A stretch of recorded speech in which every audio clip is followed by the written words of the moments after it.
n'uwahoze atubwira kare akoresha abantu 4 ubu bashaka kugera kuri 800 mu myaka 5 ukora toni imwe mu cyumweru cy'ibyo akora.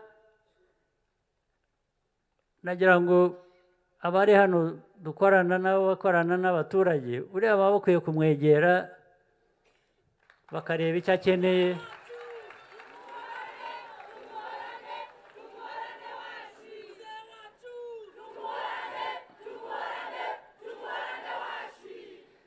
Bakamwongerera ibitekerezo, bakamwongerera ubufasha, ibintu bikihuta. Ntabwo byagenda, dushaka kwihuta mu majyambere kandi birashoboka.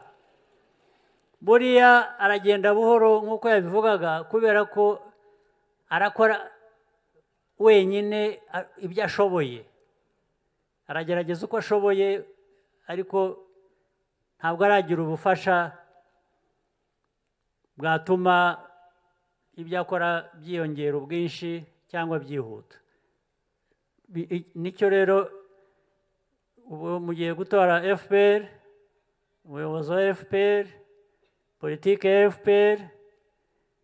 Politiki ya FPR irimo ubufasha bw'umuntu nk'uriya n'abandi. Murakoze cyane nyakubahwa Chairman.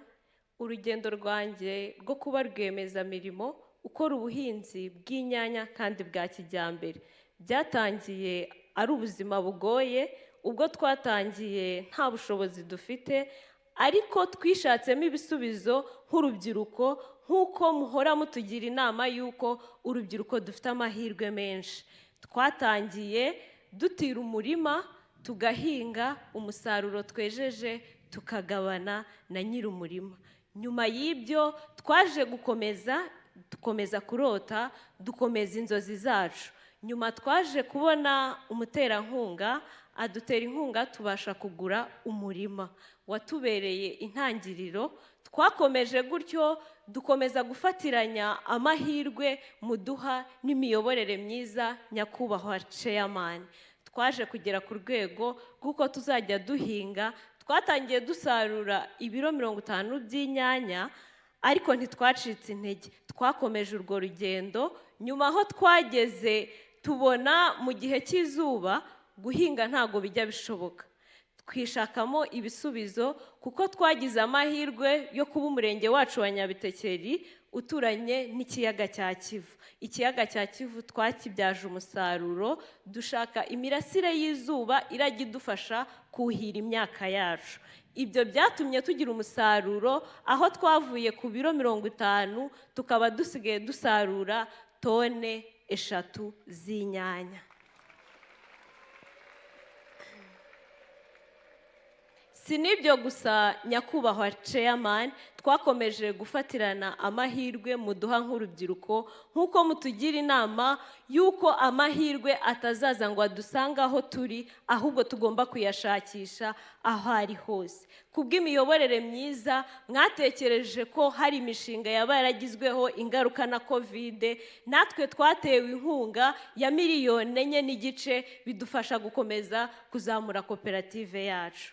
Si ibyo gusa nyakubahwa Chairman, kubw'umusaruro twakomeje kugira, ubwo twari dusigaye dusarura tone 3 z'inyanya, twahajije akarere kacu ka Nyamasheke tuzicuruza, dutangira no kujya ducuruza mu turere duturanye nka Rusizi, Karongi na Nyamasheke. Si ibyo gusa nyakubahwa Chairman, ubu n'inyanya zacu tuzijyana mu gihugu duturanye, aho tuzambukiriza ku mupaka wa Goma n'uwa Bukavu. Nyakubahwa Chairman, urugendo rwacu ntago twagarukiye aho, twakomeje kurota.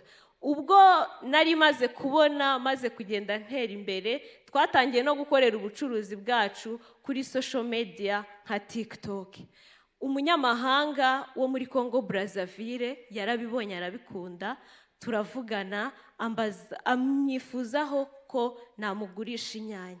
Nyakubahwa Chairman, numvaga bitashoboka ko n'inyanya zagenda muri Rwandeya, ariko nazijyanye i Kanombe, zijya muri Rwandeya, zigera muri Congo Brazzaville.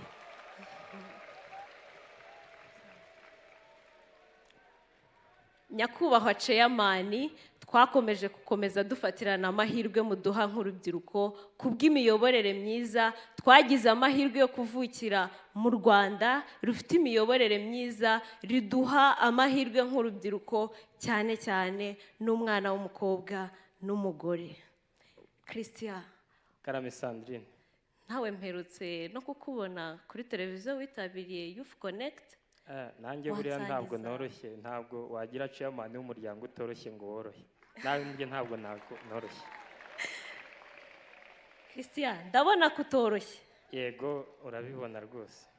Wadusangiza ku rugendo rwawe rw'ubuzima, wabaye rwiyemezamirimo, mperutse no kukubona witabiriye Youth Connect Award. Yego, byose ndabinyuramo. Dusangize. Murakoze cyane nyakubahwa chairman.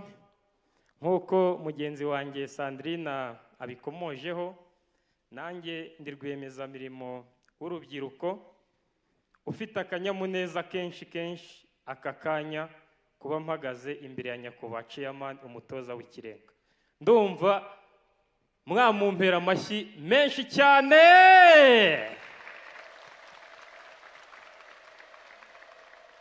Nyakubahwa chairman w'umuryango, akarere kacu ka Nyamasheke ni akarere karimo amahirwe menshi cyane mu buhinzi, by'umwihariko umurenge mvukamo wa Karengera. Naritegereje ndareba nsanga haboneka umusaruro mwinshi w'ibijumba, ariko ibijumba akaba ari ibiribwa dufata nk'aho biri lokale, bidashobora kugira ikindi kintu gishobora kuvamo. Nibwo natangiye ndasesengura ndibaza ati ese ibijumba bigizwe n'iki, ni ikihe kintu kindi gishobora kuvamo. Muri uko gutangira gusesengura nyakubahwa chairman, nta bumenyi buhagije nari mfite, ariko naratekereje ndavuga ati nyakubahwa chairman, n'umuryango FPR Inkotanyi kuba ari gushyira imbaraga mu kubaka amativeti, kubera iki ntajya kwiga muri tiveti kugira ngo ngire ubumenyi? Icyo ni icyambere. Narongeye ndareba muri NST1, muri priority number 6, nsanga guverinoma y'u Rwanda izaguma kongera seed production, kandi ibijumba nabyo biri muri seed government ishyiramo imbaraga. Aho naho ndahareba nsanga hari amahirwe. Segonderi nize ibijyanye no gutunganya umusaruro w'ibikomoka ku buhinzi n'ubworozi muri TVET, nk'uko nabivuze, nk'uko umutoza w'ikirenga aguma gushyira imbaraga mu kubaka amativeti. Naragiye ndiga, nsoje kwiga nza kwa prayinga nsaba inguzanyo kujya kwiga kaminuza mu ishuri rikuru ry'imyuga n'ubumenyingiro rya IPRC Musanze. Ariko ngisoza segonderi ahantu nakoreye stage bampaye amafaranga ibihumbi 110. Ayo mafaranga ibihumbi 110 nagiye mu rugo rwose nkura intebe muri salo, ndagenda nzijugunya mu gikari, abashyitsi baza tukabakirira hanze. Naragiye nyaguramo udukoresho dukeya, ndatangira ndakora. Nibuka ko muri semestre ya kabiri naje gusubira ku ishuri kora IPRC Musanze, nk'uko umutoza w'ikirenga chairman wacu w'umuryango adahwema kudushyiraho amahirwe. N'ubundi hari porogaramu yashyizeho yitwa TVET Youth Challenge, akaba ari kompetisiyo ihuza abanyeshuri biga mu mashuri makuru na za kaminuza. Aho ngaho najyanyemo igitekerezo cyanjye n'ubundi cyo gutunganya ibijumba, nkabikuramo biswi, amido ndetse na divayi. Ariko njyanyemo ngiye muri competition, aho natsindiye $1,500,000 nyakubahwa chairman. Iyo $1,500,000 maze kuyibona nyakubahwa chairman, naragiye nyongera mu mushinga, nguma ndakora, umushinga uraguma utera imbere. Amahirwe rero mushyiraho uwayavuga yageze ejo, ariko ndagerageza mvunagure.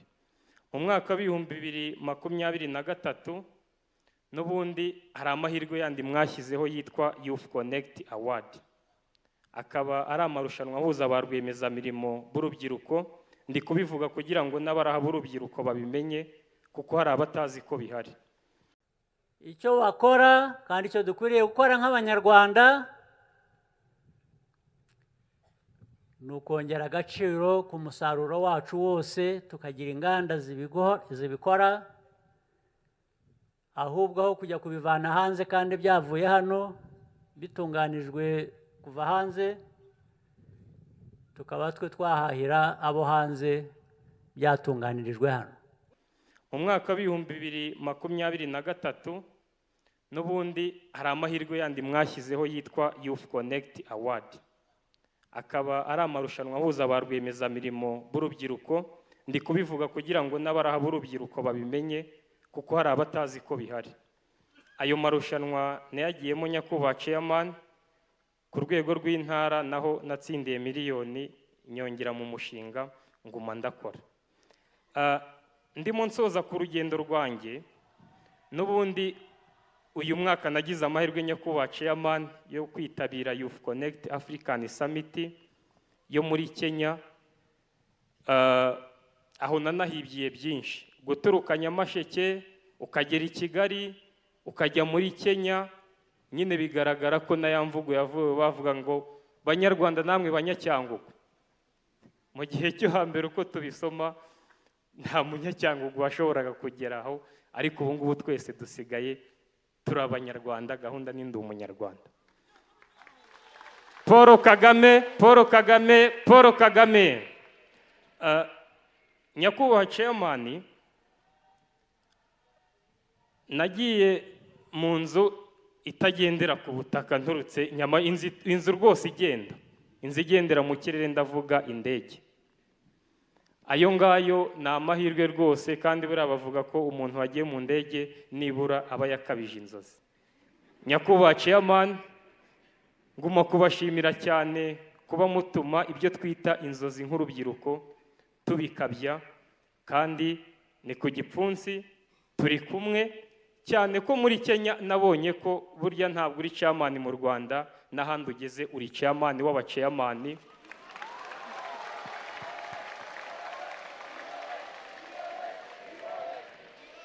Ibyo bituma naho umunyarwanda ageze hose agira kuri table d'honneur kubera kugira chairman usobanutse. Urakoze Sandrine. Nyakubahwa chairman, si ibyo gusa, inzozi zacu ntago zarangiriye aho ngaho, turacyakomeje kurota, turacyakomeje kugira inzozi. Nyakubahwa chairman, nk'ubuyobozi bwiza mwadushyiriyeho nk'urubyiruko, turizera ko tariki 15 ubwo tuzamara kubatora, noneho koperative yacu izarushaho gutera imbere kubw'imiyoborere yanyu myiza. Dufite inzozi zo kubaka uruganda rutunganya inyanya, rukoramo sauce tomato na ketchup. Urwo ruganda ruzaba ruri mu murenge wa Nyabitekeri, aho ubu rwatangiye rugeze kuri 30% y'ibizakorwa kuri urwo ruganda.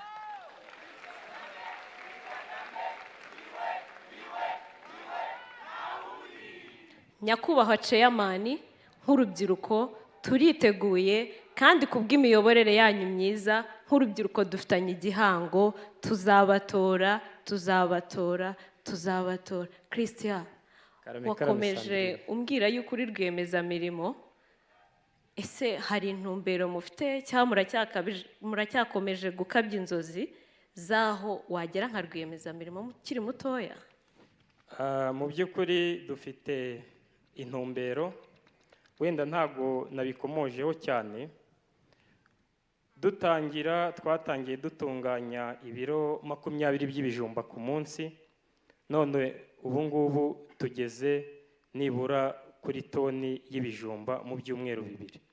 Intumbero dufite rero ni uko mu myaka 5 iri imbere, buriya kuba dufite chairman ukora cyane, nyine natwe bidusaba gukoresha imbaraga zikubye kugira ngo tugendane nawe. Mu myaka 5 iri imbere, intumbero ya mbere ni uko tuzaba dufite ibyangombwa by'ubuziranenge. Intumbero ya kabiri ni uko tuzaba twarahaye abantu akazi, abakozi baravuye nibura kuri 4 dufite uyu munsi barageze nko ku bakozi 800. Indi ntumbero ni ukuzaba twarabonye certification standard cyangwa se ibyangombwa by'ubuziranenge product ya made in Nyamasheke iri kurenga u Rwanda ikagira no ku mugabane w'Uburayi. Urakoze cyane.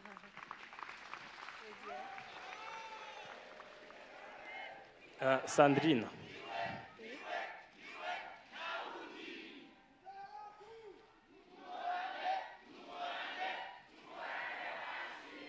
Murakoze cyane nyakubahwa chairman kubw'imiyoborere yanyu myiza nk'urubyiruko. Ntago tuzabatenguha, tuzakomeza kubafasha kugira ngo u Rwanda rwacu rukomeze kuba paradizo. Murakoze cyane.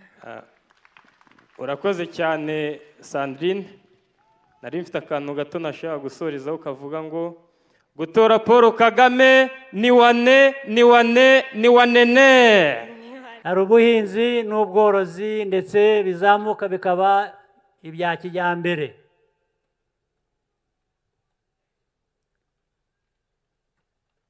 Hari ukwikorera, gukora business. Abakoraga business bakishingira imirimo bakiteza imbere. Hari ukwiga, kugira ubumenyi. Ubundi buri wese afite ubwenge, ariko ntabwo buri wese afite ubumenyi. Mwari muzi itandukaniro nyirango. Hari ubumenyi, hari n'ubwenge. Ubwenge buri wese arabufite. Ubumenyi ntabwo buri wese abufite, burashakwa.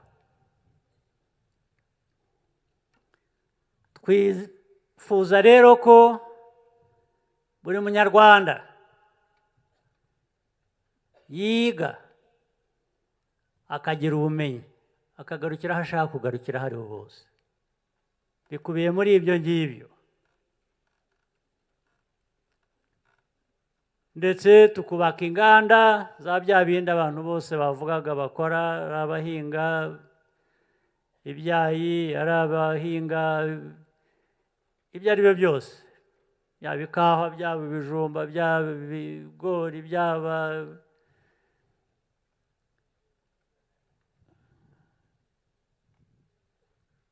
ibitoki n'ibindi. Ariko noneho tukagira inganda zikora n'ibindi byose. Hari ibintu muzi u Rwanda rukenera, cyane cyane bikunze kuba muri Afurika hose. Dufite ibyangombwa byose, dukoze inganda zibitunganya twakwihaza ndetse tugahahira n'amahanga.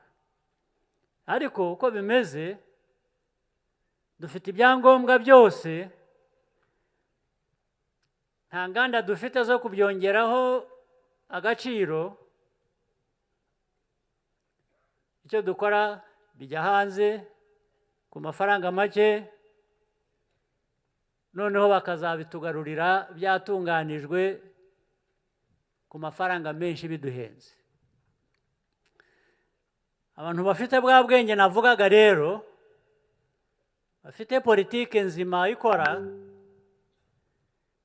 icyo bakora kandi icyo dukwiriye gukora nk'Abanyarwanda ni ukongera agaciro ku musaruro wacu wose, tukagira inganda zibikora, ahubwo aho kujya kubivana hanze kandi byavuye hano bitunganijwe kuva hanze, tukaba twe twahahira abo hanze byatunganirijwe hano.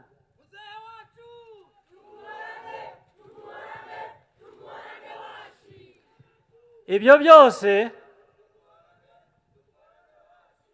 biha akazi buri munyarwanda, biha mwebwe abato muri hano duhanze amaso y'ibyiza by'ejo uko bizaba biza.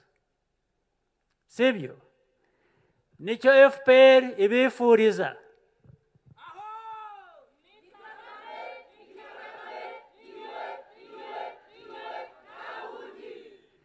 nicyo FPR n'abifatanije nabo bababwiye batubwiye bindi mitwe ya politiki buriya imitekerereze ni imwe uko dukwiriye kuba twubaka igihugu dufatanije n'ibyo ngibyo dushingiraho guhitamo rero itariki 15 z'ukwezi gutaha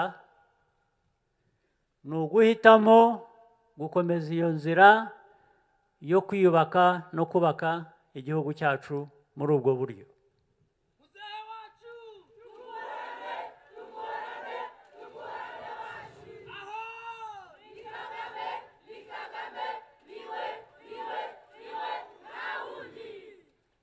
icyo tubatezeho rero mwebwe rubyiruko rwacu ndetse n'abandi ntimukitinye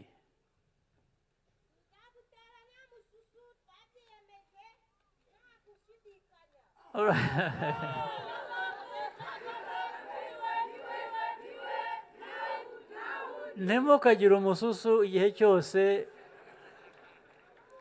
n'igihe cy'ibikorwa bya buri munsi bisanzwe mujye mwiyumvamo ko mufite ubwo bushobozi niba ari buke dushake ko tubwongera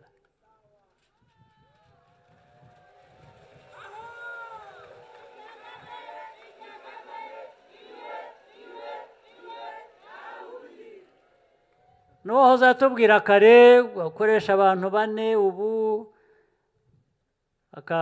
bashaka kugera kuri 800 mu myaka 5 gukora toni imwe mu cyumweru cy'ibyo akora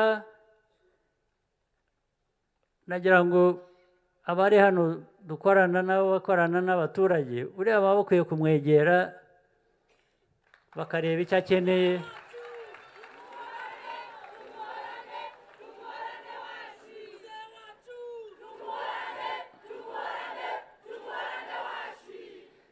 bakamwongerera ibitekerezo bakamwongerera ubufasha ibintu bikihuta ntabwo byagenda dushaka kwihuta mu majyambere kandi birashoboka buriya aragenda buhoro nk'uko yabivugaga kubera ko arakora wenyine ibyo ashoboye aragerageza uko ashoboye ariko ntabwo aragira ubufasha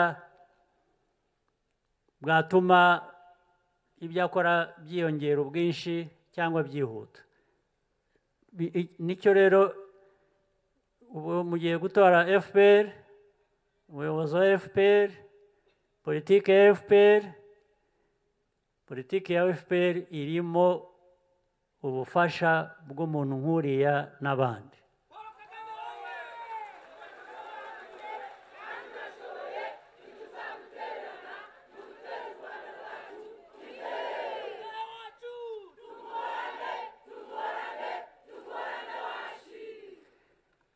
ntimukitinye rero mujya mutinya ikibi gusa ikibi nicyo gitinywa naho ibindi bizima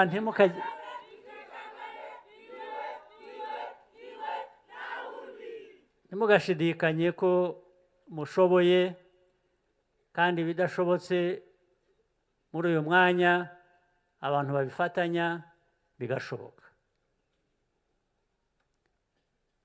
inzego rero ziri hano ubwo zabyumvise ariko namwe mwese mwabyumvise mujye mutinyuka mugane inzego z'ubuyobozi muzibwire ngo ariko turakora ibi mwadufasha iki twatangiye dufite aho tugeze hari ubufasha buhari butanamenyekana ubwo urumva ko budatangwa rero bantu ba Nyamasheke rero ni ibyo ngibyo ibyinshi ibyiza biri imbere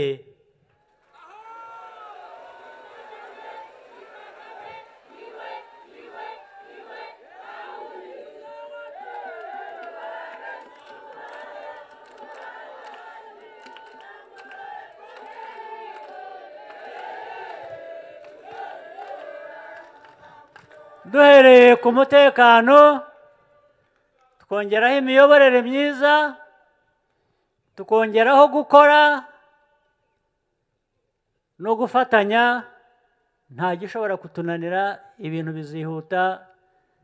Ndabashimiye cyane, nzagaruka kubashimira, kariya kazi twakarangije, nzaza n'ikindi gihe icyo ari cyo cyose kugira ngo dufatanye